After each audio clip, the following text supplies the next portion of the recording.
Wow, that was fast. I cannot believe it is already time to sound the Egyptian thumb kazoo of 23,000 subscribers. Welcome, new folks. I'm so glad you're here.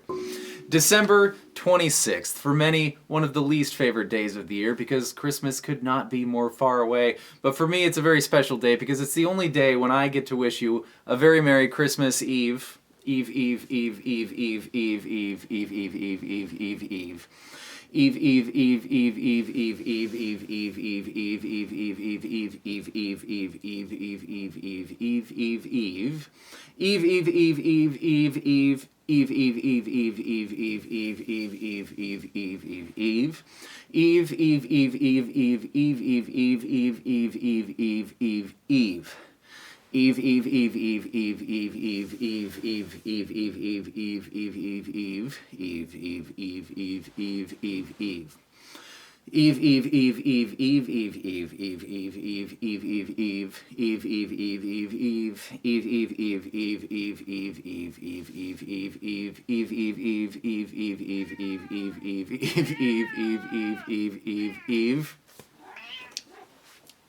Cat break.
And so, for those of you who may find it unbearable to last through so many Eves, may I suggest the strategy of selectively not believing in Christmas for, say, 300 days or so. And on that note, today we are doing I Don't Believe in Christmas as written by the Sonics and as performed by Pearl Jam for Madam Secretary Pat Prime. And I would also like to extend a very heartfelt Christmas Eve, just kidding, thanks to Mr. Jeff Bielstein for signing up for the Patreon supporter of the Cause Club. Jeff, thank you so very much.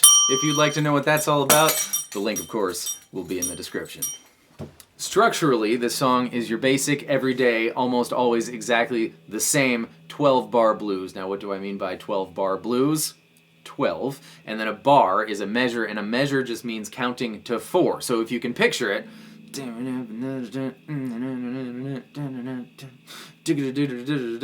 I don't believe in Christmas. Don't believe in Christmas.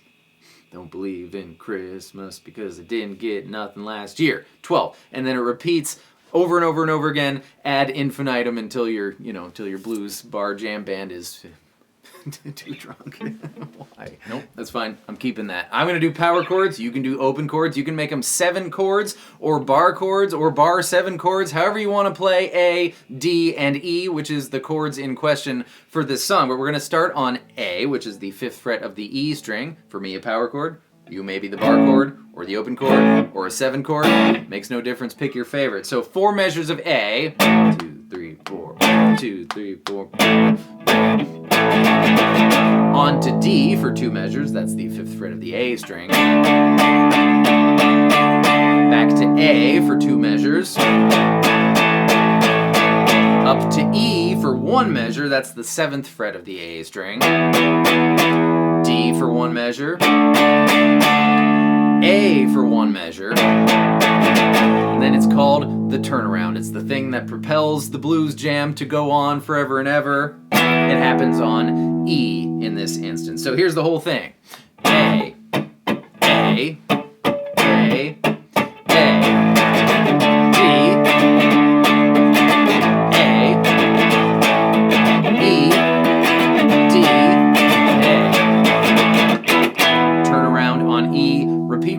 repeat. This is the perfect moment to bring up my little tip of grandma always brings crappy deviled eggs. That's the first 3 dots on the E string, assuming you don't have a dot down here, so let's assume that. We're going to go the first 3 dots on the E string, grandma always brings, and the first 3 dots on the A string, crappy deviled eggs, and that will give you a handy-dandy way to remember G, A, B, C, D, E. So when you're looking for the root notes of your power chords of A, D, and E, rather than trying to remember somehow, there's many ways to remember, but maybe this helps. Grandma always brings crappy deviled eggs. But of course, when Pearl Jam comes crashing in on the intro, it's just the final 4 measures of this 12-bar blues. So you're going to start on the E, D, A, E. And here's next level. This is what Stone's doing a bunch, and it's really fun to do if you can do it. So start on, well, you're going to play the A, right? Just regular. And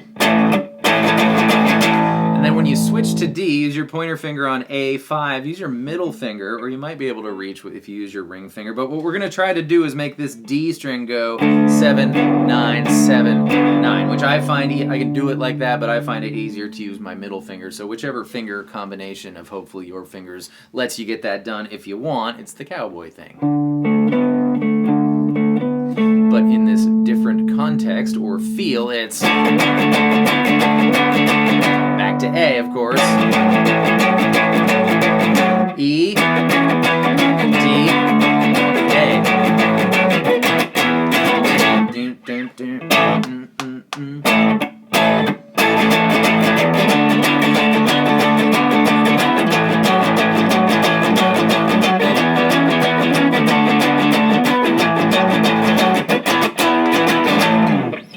I have to also add that, of course, when Pearl Jam plays it, they hit the A once at the very beginning, and then it's just drums and vocals for the, but it's more fun to play, especially when there's no Pearl Jam here playing with me. And that D string that goes up 2 frets, of course, when you switch to the A chord, we're doing 2-finger power chords now, and it's the A string that goes up 2 frets.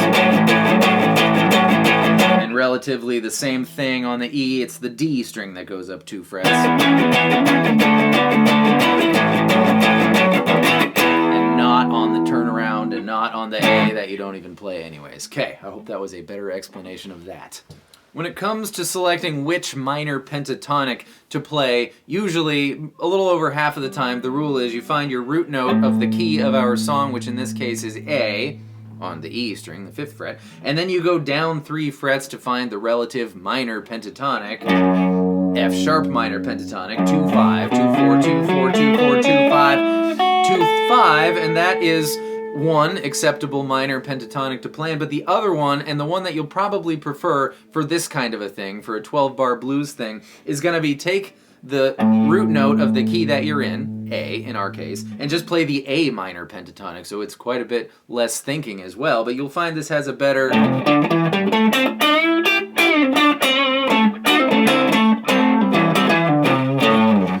bite, a better kind of to it than the more Allman Brothers sounding relative minor pentatonic in this case. But that's it. That's all there is to say about Don't Believe in Christmas. If you want a solo in F sharp minor, that certainly would not be wrong. Try both. See which one you like better. Everybody, thank you so much for being here on this Christmas Eve. I hope that was fun and helpful, and I will see you next time with more stuff. Goodbye. There we go.